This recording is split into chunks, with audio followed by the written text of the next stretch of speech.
আল্লাহ বলছেন ওয়াকিমুস সালাহ ওয়ালা তাকুনু মিনাল মুশরিকিন, 30 নম্বর আয়াত সূরা রুম। আগে যেটা বললাম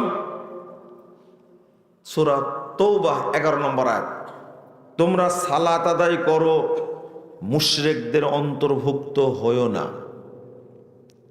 রাসূল সাল্লাল্লাহু আলাইহি ওয়াসাল্লাম বলছেন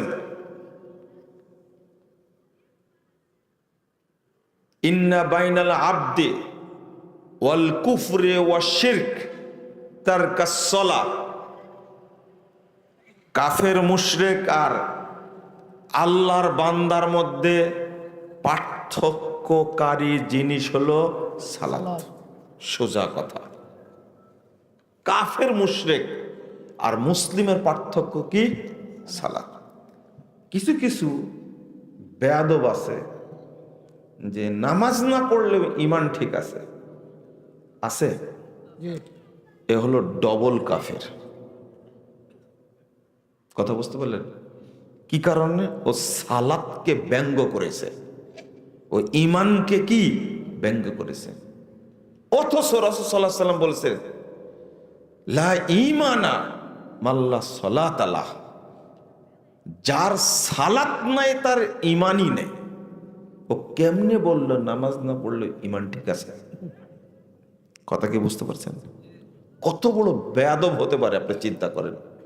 মুহাম্মদুর রাসূলুল্লাহ সাল্লাল্লাহু আলাইহি ওয়াসাল্লাম বলছেন 2621 নম্বর হাদিস, 22 নম্বর হাদিস, খুব ভালো করে শুনে নেন।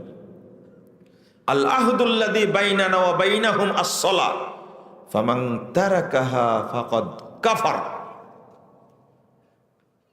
অমুসলিমদের মধ্যে আর আমাদের মধ্যে প্রাচীর হলো, অঙ্গীকার হলো সালাত। যে সালাত ছেড়ে দিল সে কাফের হয়ে গেল। কি হয়ে গেল?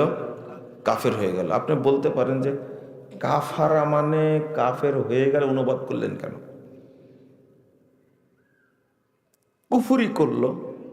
যে অনুবাদটা আপনার কাছ থেকে শেখার দরকার নাই আমার, আমি যেখান থেকে শিখছি ওইটা আপনাকে বলে দিচ্ছি। অনুবাদ আপনার মতো করলে হবে না, হুজুরের মতো করলে হবে না। এই হাদিসের অনুবাদ করতে হবে সাহাবীদের মতো করে। কথা বোঝা গেছে? সাহাবীদের মতো করতে হবে। হাদিসের অনুবাদ করার জন্য আরবি সাহিত্যের পণ্ডিত হওয়া শর্ত না। কোরআনের অনুবাদ করার জন্য আরবি সাহিত্যের পণ্ডিত হওয়া শর্ত না। শর্ত হলো সালাফদের মানহাজের পণ্ডিত হওয়া, মানহাজ বুঝা। এই আয়াতের অর্থ সাহাবীরা কি করেছেন, রাসূল কি করেছেন, এই হাদিসের অর্থ সাহাবীরা কি করেছেন, তাবেঈরা কি করেছেন, এইটা জানা শর্ত। আপনার কাছ থেকে অর্থ দেবো কেন? দেখেন অর্থ নিচ্ছি কার কাছ থেকে।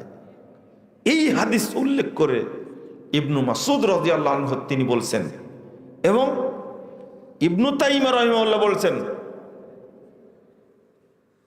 ক্বালা বাযুস সালাফ, সালাফদের কথা বলছেন, সাহাবীদের কথা বলছেন কি? লাউ তারাকুহা লাকানু কুফারা, যদি তারা সালাত ছেড়ে দেয় তাহলে তারা কাফের হয়ে যাবে। নেন এবার আমি কেন অর্থ করলাম মান তারাকাহা ফাকাদ কাফার, যে সালাত ছেড়ে দিল সে কাফের হয়ে গেল। মনে থাকবে? সালাত ছাড়লে কাফের হবে। 2622 নম্বর হাদিস, আব্দুল্লাহ ইবনে শাকিক আল উকাইলি রাদিয়াল্লাহু আনহু তিনি বলছেন কানা আসহাবু মুহাম্মাদিন সাল্লাল্লাহু আলাইহি ওয়াসাল্লাম লা ইয়ারাউনা শাইয়্যাম মিনাল আমালি কুফরুন, কোন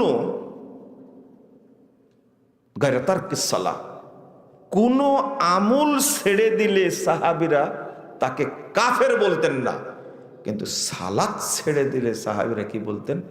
কাফের হয়ে গেছে। কি বলতেন? কানা আসহাবু মুহাম্মাদিন সাল্লাল্লাহু আলাইহি ওয়াসাল্লাম। কঠিন জিনিস কিন্তু এটা। সাহাবায়ে কেরাম এই হাদিস উল্লেখ করলে মুহাদ্দিসগণ বলছেন আজমাউ আলা তাকফিরি, সাহাবায়ে কেরাম এক মত পোষণ করেছেন, সবাই একমত যে সালাত ছেড়ে দেবে সে কাফের। মনে থাকবে? ইমাম ইবনে বাজ রাহিমাহুল্লাহ বলছেন, ফাযাকারা ইজমা আস-সাহাবা আন্না তারিকাস সালাহ ইনদাহুম কাফিরুন। বিখ্যাত তাবেঈ আব্দুল্লাহ ইবনে শাকিক আল উকাইলি তিনি সাহাবীদের ইজমা বর্ণনা করেছেন যে সালাত ছেড়ে দেয় সাহাবীদের কাছে ওই ব্যক্তি কি ছিল? কাফের। মনে থাকবে কি? আমার কথা মনে থাকবে না, আমি শুধু বলে যাচ্ছি, আপনারা শুধু কানে রাখেন, একটু ভয় করেন, আল্লাহকে ভয় করেন একটু।